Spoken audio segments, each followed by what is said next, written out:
बेटी से रिश्ता। कहानी मयंक और विभा की है। मयंक एक अच्छी नौकरी करता था, लेकिन विभा की जाति का ना होने के कारण विभा के माता पिता शादी के लिए नहीं मानते हैं। पर जब दोनों अपनी मर्जी से शादी कर लेते हैं तो क्या है विभा, 6 साल हो गए हैं शादी को, लेकिन एक दिन नहीं गया कि तुम माँ पापा को याद कर परेशान नहीं होती। मैं कितनी कोशिश करता हूँ कि तुम सब भूल जाओ। कोई नहीं भूल पाता है मयंक। माँ पापा को कोई कैसे भूल सकता है। तभी सास का फोन आता है। मान लो विभा से बात कर लो, आज उसे अपनी माँ की बहुत याद आ रही है। बेटा विभा, मैं आ जाऊं? हम दोनों चलेंगे तेरे माँ पापा के पास। बोलो। ना माँ जी, वो आप लोगों को कुछ बोलेंगे तो मुझे और भी बुरा लगेगा। आखिर आप भी मेरी माँ ही तो हैं। अरे सुन लेंगे ना यार, कोई बात नहीं, बोलेंगे ही ना। चलो माँ, मैं फोन रख रहा हूँ। वो क्या है ना, आज विभा को लेकर डॉक्टर के पास जाना है। बहुत दिनों से इसके सर पर लगातार दर्द हो रहा है। अरे हाँ हाँ, ले जा बेटा, सर दर्द को हल्के में नहीं लेना चाहिए। वैसे भी ना बहू सोचती बहुत है। मयंक माँ का फोन रख देता है और दोनों कार से अस्पताल जाते हैं। लेकिन जैसे ही वो लोग अस्पताल जाते हैं, विभा को स्ट्रेचर में नर्स उसकी माँ को लेकर जा रही दिखती है। मयंक, माँ, मयंक वो मेरी माँ है। इतने सालों बाद देखी भी तो इस हाल में मैं उनके पास जा रही हूँ। अरे रुको, कहीं वो लोग तुम्हें देखकर और परेशान ना हो जाए, या फिर तुम्हें कुछ बोल ना दे विभा, तुम फिर परेशान हो जाओगी। मयंक, कैसी बात कर रहे हो? वो माँ है मेरी। विभा पास खड़े अपने चाचा चाची से बात करने की कोशिश करती है, लेकिन वाह, तेरे जैसी बेटी जिसकी हो वो तो मर ही जाए तो अच्छा है। वैसे पार्क में पैर फिसला है तेरी माँ का, रीढ़ की हड्डी टूटी है। रिद्धि को चाची की बात का बिल्कुल बुरा नहीं लगता। शायद वो सुन ही नहीं रही थी कि चाची क्या कह रही थी। वो सीधे माँ के कमरे में जाती है। कौन है आप? ये मेरी माँ है, मेरा नाम रिद्धि। रिद्धि नाम है ना आपका?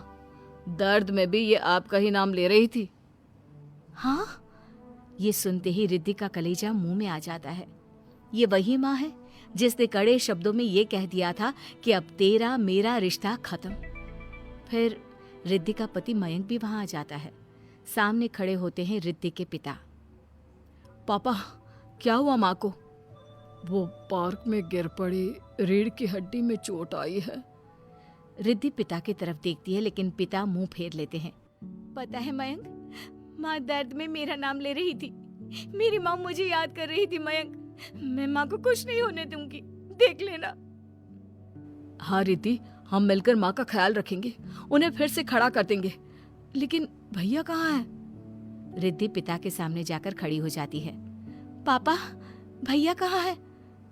वो अमेरिका में है, वो नहीं आ पाएगा। रिद्धि फिर माँ की ओर ध्यान कर लेती है। उस पूरी रात रिद्धि माँ को देखती खड़ी रहती है। पिता मन ही मन सोचते हैं, जब इतना ही प्यार था तो क्यों चली गई किसी एक अजनबी के लिए हम सभी को छोड़कर। तभी डॉक्टर बाहर आते हैं। आपकी वाइफ को होश आ गया है, क्या मैं उनसे मिल सकता हूँ? जी नहीं, वो बार बार अपनी बेटी का नाम ले रही है। रिद्धि बेटा, तुम अंदर चली जाओ। माँ रिद्धि को देखकर रोने लगती है। बेटा, माँ के गले लग जा। मैंने तो सोचा था तेरा चेहरा देखे बिना ही मर जाऊंगी। ऐसे कैसे? भला मैं अपनी माँ को कुछ कैसे होने दे सकती हूँ? माँ उठने की कोशिश करती है, लेकिन वो उठ नहीं पाती। देखिए, आपकी रीढ़ की हड्डी में फ्रैक्चर है। मुझे प्यास लगी है, पानी पीना है। रुको माँ, मैं हूँ ना, मैं पिलाती हूँ पानी अपनी माँ को। कोई और नहीं आया? तेरे चाची चाचा आए थे माँ, पर शायद मुझे देखकर चले गए। जाने दे, इस वक्त भी पुरानी रंजिश देख रहे हैं। और रंजिश भी कैसी? माँ अपनी बेटी से नाराज ही तो थी। रिद्धि अब पूरे समय माँ के साथ रहती है। उनके हर काम को करने में उनका सहारा बनती है। फिर एक रोज, आज आपको चलने की कोशिश करनी थी, लेकिन हमारे फिजियो के डॉक्टर नहीं आए जो आपको पकड़कर चलाते, तो फिर आज। डॉक्टर साहब, मैं हूं ना, मैं माँ को चलने में मदद करूंगी। रिद्धि माँ को चलाती फिराती, उनके खाने पीने का ख्याल